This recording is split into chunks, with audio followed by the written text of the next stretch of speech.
Hello friends, তো আবারও সেই হতাশা আমাদের সবার মনে।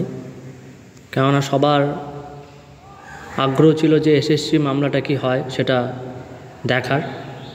তো আজকেও এসএসসির যে সুপ্রিম কোর্টে যে শুনানি হওয়ার কথা ছিল আজকেও সেটা হলো না। তো এখন একটাই প্রশ্ন, সেই আমরা সিনেমায় দেখতাম যে তারিখের পর তারিখ, তো সেটা এখন আমরা বাস্তবে দেখছি।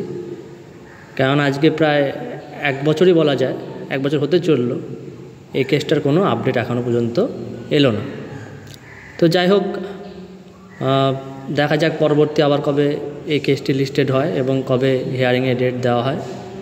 কিন্তু আজকে যে সবার মধ্যে যে আগ্রহটা ছিল যে হয়তো আজকে অন্তত শুনানিটা হবে, কিন্তু সেটা হলো না। তো সেই যে অন্তর্বর্তী যে স্থগিতাদেশ দিয়েছিল সুপ্রিম কোর্ট, সেটাই এখনও পর্যন্ত বহাল আছে। সবাই এখনও পর্যন্ত চাকরিতে বহাল আছে, সেটার উপর কোনো স্টে বা কোনো কিছুই এখনও পর্যন্ত হলো না। দেখা যাক পরবর্তী শুনানি কবে হয়।